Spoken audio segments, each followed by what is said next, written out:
My name is Megan Carter. I'm 30 years old, and my life completely fell apart at my dad's birthday party. Imagine this.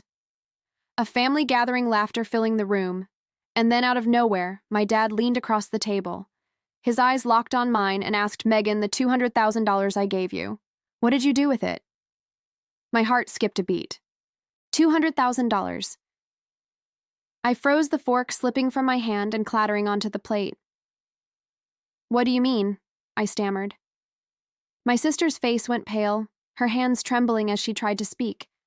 The room sank into heavy silence. I had been given a fortune to chase my dream of opening a fashion store, but someone in my family had other plans. Betrayal from family cuts the deepest. Have you ever experienced it? Share your story in the comments. I've been grinding away in Chicago for years, working as a marketing coordinator for a mid-sized fashion brand. It's fast-paced pitching campaigns, chasing deadlines, and dreaming of something bigger. My dream was always to open my own boutique, a place where I could design and sell unique clothing lines. A few months back, my dad made that dream feel within reach. He wired me $800,000, no strings attached, saying it was my shot to build something of my own. I was floored. His belief in me meant everything. I'd been saving up scouting locations in Salt Lake City, where I grew up, planning to move back and start fresh. That money was my ticket to a new life, and I wasn't about to waste it. But then, a few days ago, my sister called out of the blue. Her voice was tight, like she was reading from a script. "Dad's not feeling great," she said. "His birthday party's canceled. No need to come home. It didn't sit right." Dad's turning 60 was a big deal. He'd been talking about it for months, planning a big gathering at our family home in Sugar House. Why would he cancel without telling me himself?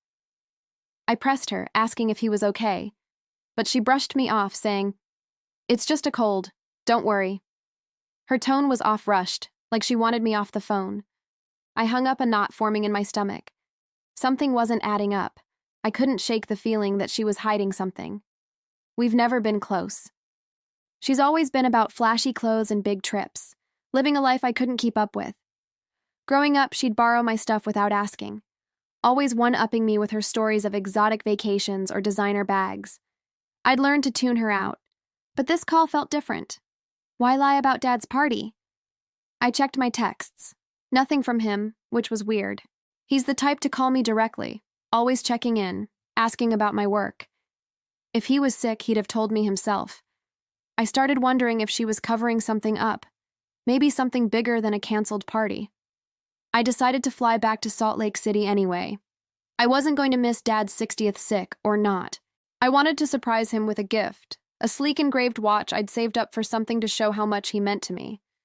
Booking the flight was a no-brainer. It's only a 3-hour trip from Chicago. As I packed, my mind kept circling back to my sister's call.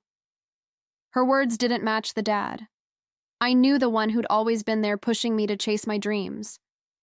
I pulled up my bank account to double-check my savings, feeling a surge of gratitude for the $800,000 he'd given me.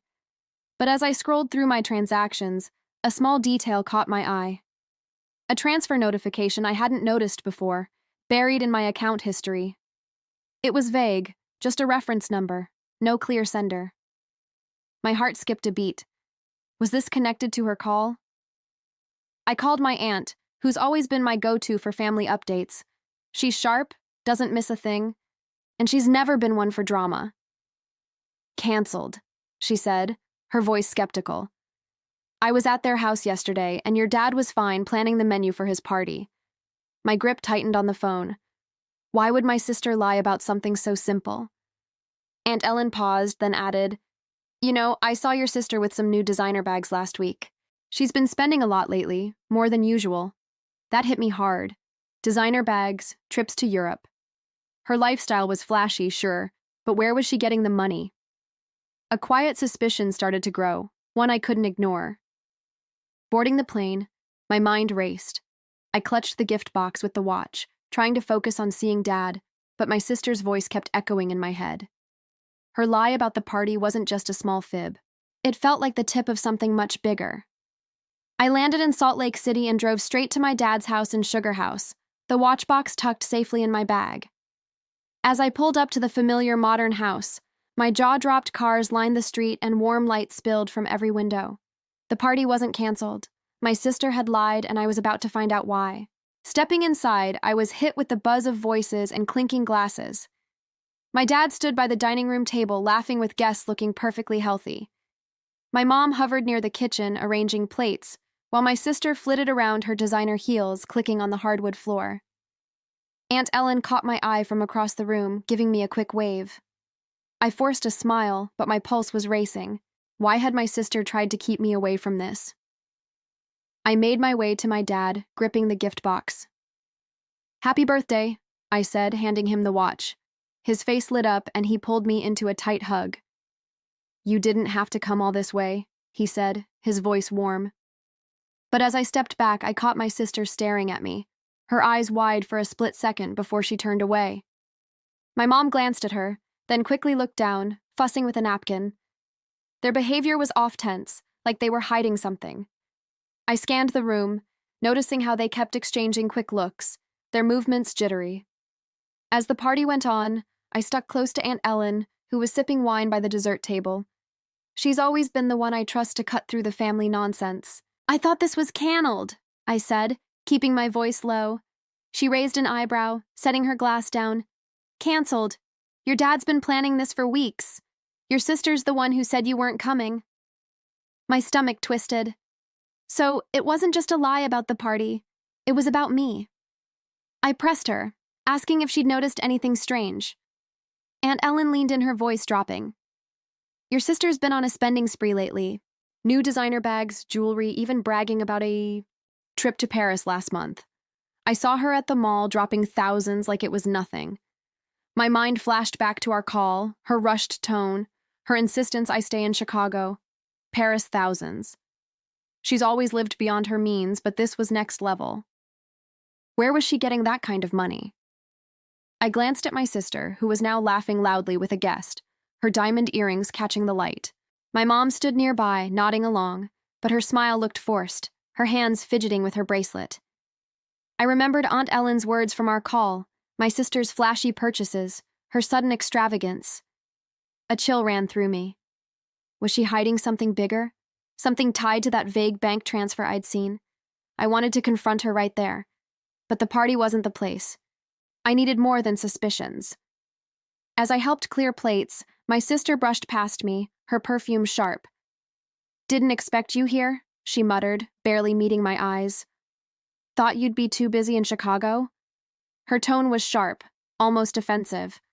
I bit back a reply, watching her walk away, her heels clicking faster than before. My mom avoided me entirely, busying herself with the cake. Their secrecy was palpable, like a wall between us. Aunt Ellen pulled me aside again, her expression serious. "I don't know what's going on, but your sister's been acting coy for weeks. And your mom, she's in on it." Whatever it is, my heart pounded. The pieces weren't adding up yet. But the lies, the spending, the looks, they kept trading. It all pointed to something big. I clutched the edge of the table, trying to stay calm. This party was about to reveal more than just a birthday celebration. The party was in full swing, with guests chatting and music humming in the background. I stood near my dad, watching him open gifts, his laughter easing my earlier unease. But something still felt off. My sister and my mom kept their distance, their eyes darting nervously whenever I got close. I pushed the thought aside, trying to focus on the moment. Dad deserved a perfect night. As the cake was brought out, everyone gathered around the dining table. Dad stood at the head, smiling, ready to cut the first slice. I was about to raise my glass for a toast when he turned to me, his expression shifting to something serious, almost piercing. "Megan," he said, his voice low but clear, cutting through the chatter. "The $200,000 I sent you, what did you do with it?" My heart stopped. Stammered, my voice, barely a whisper. The room seemed to freeze, all eyes on me. I looked at Dad, his gaze steady, waiting for an answer. My throat tightened. I had no idea what he was talking about. The $800,000 for my boutique was one thing, but this, another $200,000. When how? Before I could say more, my sister Kristen, I realized I'd never called her anything else tonight, jumped in, her voice, high-pitched and shaky. "She probably just forgot, Dad," she said. forcing a laugh. You know how busy she is in Chicago. Her hands twisted together, her face drained of color like she'd been caught in a spotlight. I stared at her, my confusion turning to a sharp pang of suspicion. Why was she so quick to cover for me? Dad raised a hand, cutting her off. Kristen, I'm asking Megan. He said, his tone sharp like a blade slicing through her words. The guests shifted uncomfortably, their murmurs fading. My mom, standing near Kristen, clutched her wine glass, her knuckles white. Aunt Ellen, leaning against the wall, watched silently, her eyes narrowing as if she'd been waiting for this moment. The air grew heavy like a storm was about to break. I swallowed hard, my mind racing. Dad, I don't know about any 200,000, I said, my voice cracking. I got the 800,000 from my boutique and I'm planning to use it. But this other money, I never saw it. My words hung in the room, each one feeling like a step towards something I couldn't unsee. Kristen's eyes widened, and she opened her mouth to speak again, but Dad's glare pinned her in place. Megan, he said, his voice low and deliberate. I sent you and your sister 200,000 each, separate from the boutique money. It was for you to use however you wanted your future, your dreams. He paused, his eyes, flicking to Kristen, then back to me. You're telling me you didn't know? My stomach dropped. Separate money for me and Kristen. I shook my head, my hands trembling. No, Dad. I swear I never got it. I never even heard about it. My voice rose a mix of shock and anger. How could I not know about $200,000? My eyes locked on Kristen, who was now gripping the table, her face pale as paper. She wouldn't meet my gaze, her lips pressed tight. Kristen tried again, her voice desperate. Dad, maybe there was a mix-up at the bank or something, she said, her words tumbling out too fast. You know how these things happen. But her excuse sounded hollow, and the way she avoided looking at me only deepened the knot in my chest. My mom stepped forward, her hand on Christine's arm, as if to steady her. But she said nothing, her silence louder than any words. Dad's jaw tightened, his eyes burning with something I'd never seen before. Betrayal, maybe, or fury. Enough, he said, his voice like steel. Megan, you're sure you didn't know? I nodded, my throat too tight to speak. The room was suffocating, every guest holding their breath, watching the family unravel. This wasn't just about money anymore. It was about trust, and it was breaking right in front of me. The dining room felt like it was closing in the weight of my dad's question about the $200,000 still hanging in the air. I stood frozen, my eyes locked on Kristen, her face pale and her hands trembling. Dad's gaze shifted between us, his expression hardening as the silence grew unbearable. Guests shuffled awkwardly, their whispers barely audible over the tension. Dad took a step forward, his voice steady, but laced with anger. Let me make this clear, he said, addressing the room but looking straight at me and Kristen. I sent $200,000 to each of you separate from the money for your boutique, Megan. It was for your futures. No questions asked. Rigid. Her hands clasped so tightly her fingers were white. The room felt like it was holding its breath, waiting for her to answer. Finally, Kristen stammered. I used it for investments, Dad. You know, smart choices. Her voice cracked and her eyes darted to the floor. Dad's face darkened. Investments. He repeated, his tone sharp enough to cut glass. Then why did Aunt Ellen tell me you've been blowing money on designer clothes and trips to Europe?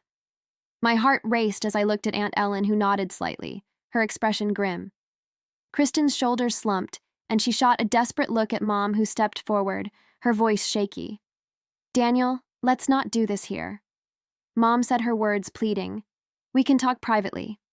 Dad ignored her, his focus back on me. Megan, you're saying you never got your share? I nodded, my voice barely steady. I swear, Dad, I didn't know about it. I thought the 800,000 was all you gave me. His jaw clenched, and he turned to Kristen, his voice rising. Then where's Megan's money, Kristen? Because it sure as hell didn't get to her. Kristen's face crumpled, her hands, twisting her necklace. It was a mistake, she whispered, barely audible. I thought it was mine, Dad. I didn't mean to. Her words cut off as Dad slammed his hand on the table, making the glasses rattle. You thought he roared!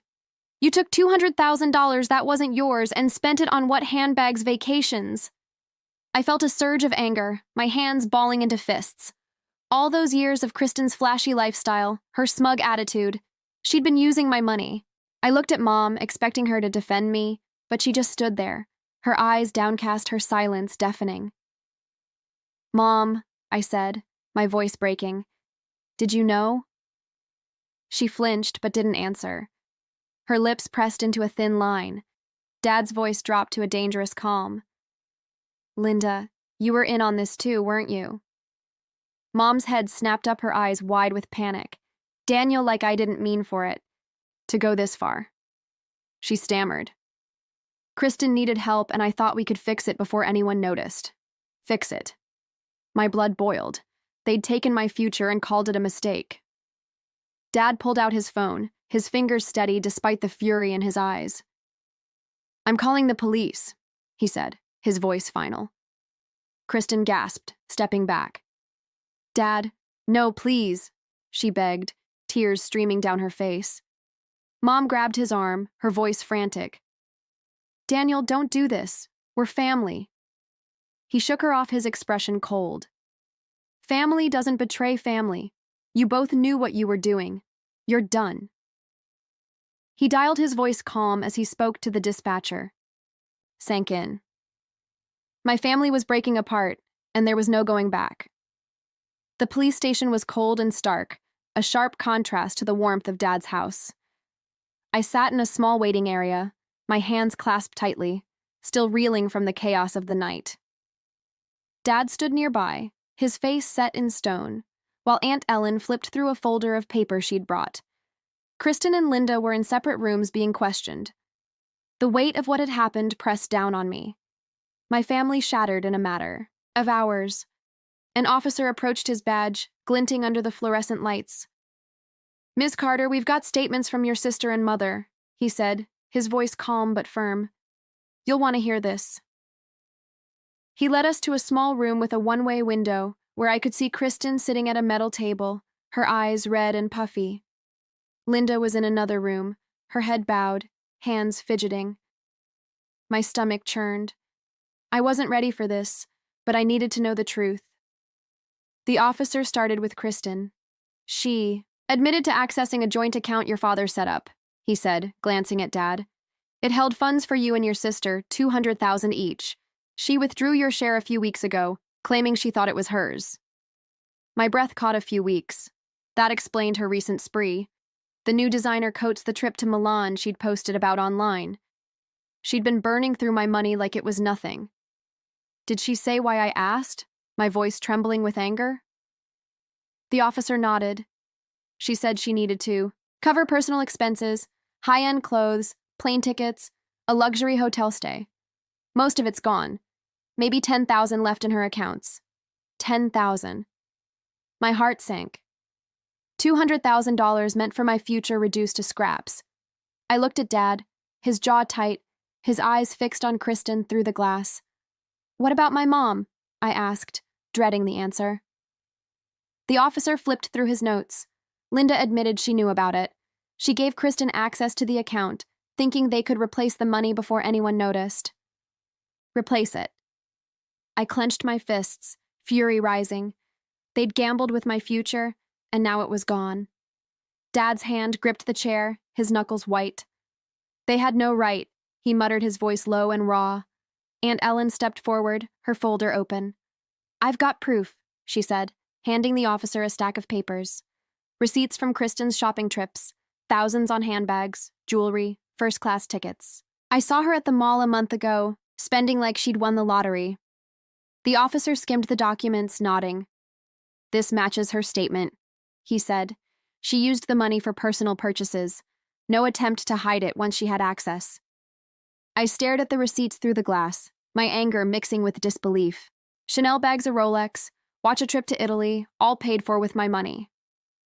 Kristen sat there, her head in her hands, no trace of the confidence she'd shown at the party.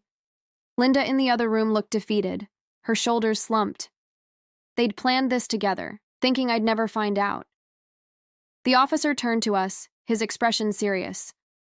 This is a serious offense. Felony theft, second degree in Utah. They could face up to 15 years plus fines, and they'll be ordered to pay restitution. He paused, glancing at me. With most of the money gone, though recovering it will be tough. We can seize assets, cars, jewelry, but it won't cover everything. I knotted my throat tight. Justice sounded hollow when my money was already spent. Dad's voice broke the silence. I want them prosecuted. He said, his tone unyielding. They betrayed my daughter, and I won't let it slide. The officer nodded, jotting something down. We'll move forward with charges. They'll stay here tonight, and we'll need you to provide statements. I felt a pang of guilt mixed with resolve. Kristen and Linda had made their choices, and now they'd face the consequences. As we left the room, Aunt Ellen put a hand on my shoulder, her eyes steady. You did the right thing, Megan, she said softly. I wasn't so sure. The truth was out, but it didn't feel like a victory. My family was gone, and so was my money. All I had left was the fight to make things right. The weeks following the police station felt like a lifetime. I sat in Dad's study in Sugar House, surrounded by familiar bookshelves, but the air was heavy with finality. Dad had called me back to meet with his lawyer, a decision that would reshape our family forever. My hands fidgeted as I weighted the reality of Kristen and Linda's betrayal still sharp in my chest.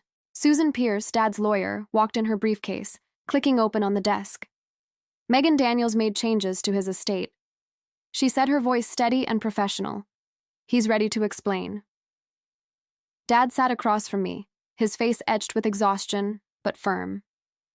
I've rewritten my will, he said, his eyes locking onto mine. The house, the investment funds, everything goes to you. Kristen and Linda get nothing. His words landed like a stone in still water rippling through me. The house worth over $1 million, and the funds from his real estate deals were a fortune. But inheriting it this way felt hollow. Are you sure, Dad?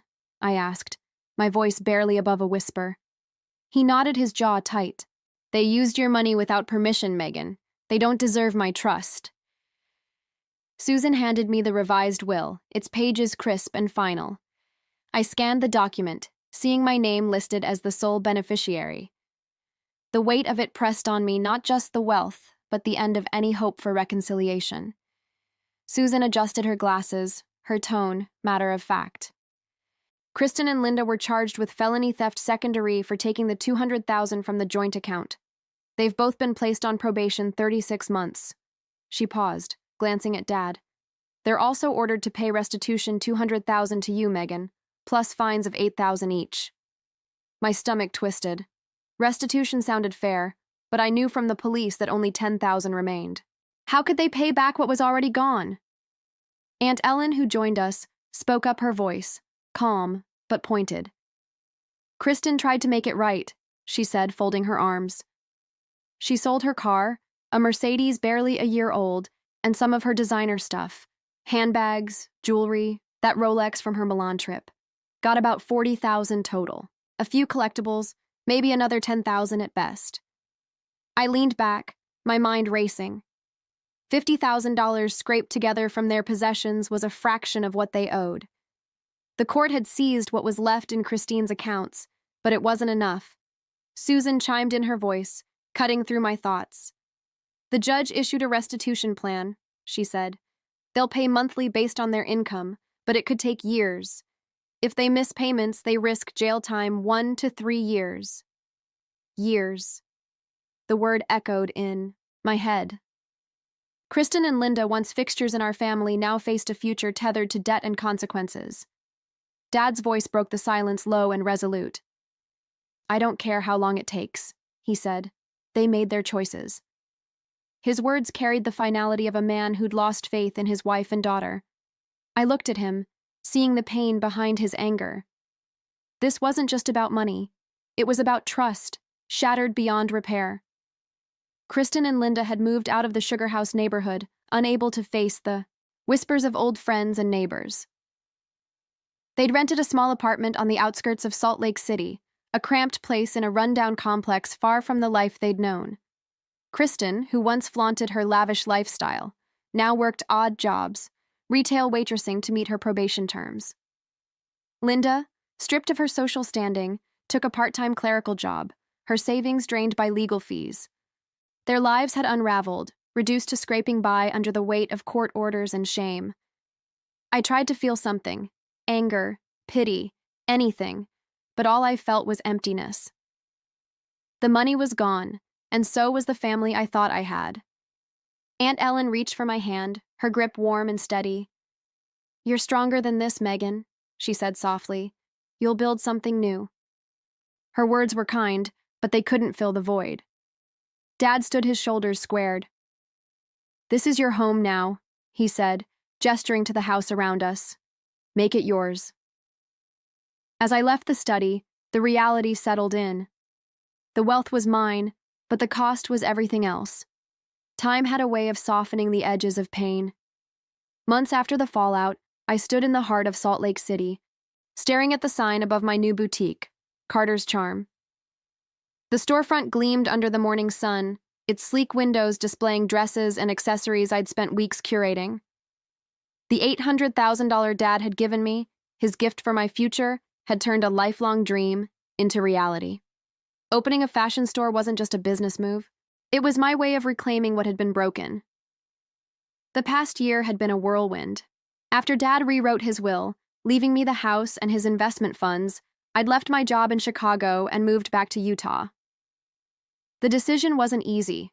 Chicago had been my escape, my chance to build a life away from family drama. But Salt Lake City was home, and Dad needed me as much as I needed him. Aunt Ellen, ever the steady presence, helped me settle into the Sugar house, now officially mine. We turned it into a sanctuary filled with new memories that didn't carry the sting of betrayal. Starting the boutique took every ounce of energy I had. I poured the $800,000 into leasing a prime spot downtown, designing the interior and sourcing unique pieces from local designers and international brands. The first few months were nerve-wracking late nights, balancing books, learning the ropes of retail, and wondering if I'd made the right call. But slowly, customers trickled in, posted about my store, and word spread. By the 6th month, Carter's Charm was breaking even, and by the 9th, it was thriving. A feature in a local magazine called it Salt Lake's new gem, and I felt a spark of pride I hadn't known in years. Living near Dad and Aunt Ellen gave me something I hadn't expected, a family small but real. Dad, now retired, spent his days gardening or dropping by the boutique to bring me coffee. His laughter, once rare, filled our Sunday dinners, where Aunt Ellen would share stories of her travels or tease Dad about his questionable taste in ties. We weren't perfect. Grief over what happened with Kristen and Linda lingered, but we were honest with each other. That honesty, raw and unfiltered, became our glue. I didn't hear much from Kristen or Linda anymore. The court had ordered them to pay back the $200,000 they'd taken from me, but their payments came in small, sporadic amounts. Kristen had sold her car and designer items, scraping together what she could, while Linda relied on a modest income from her clerical job. They lived quietly on the outskirts of town, their lives a shadow of what they once were. I didn't wish them harm, but I couldn't bring myself to reach out. Their choices had drawn a line we couldn't cross. One evening, as I closed up the boutique, I sat at the counter sketching ideas for a new clothing line. The quiet hum of the city outside felt comforting, like a reminder that life moved on. I thought about the money, the $800,000 that gave me this chance and the $200,000 that had torn us apart. It wasn't just about the dollars. It was about what they represented. Kristen and Linda's greed had cost them everything: family, trust, stability. Their actions showed me what happens when you let ambition twist into something selfish. Looking back, I realized the lesson wasn't just about loss. It was about truth. Being honest with myself, with Dad, with Aunt Ellen, had rebuilt what was broken. It wasn't easy to face the pain, to stand up to betrayal, but it was worth it. That truth carried me through the long days, of building my business, through the quiet moments of doubt, and into a life I could call my own. As I locked the shop's door, I glanced at the skyline of Salt Lake City, its lights twinkling against the mountains. This was my home, My future built on the foundation of what I'd learned. Greed destroys, but honesty endures.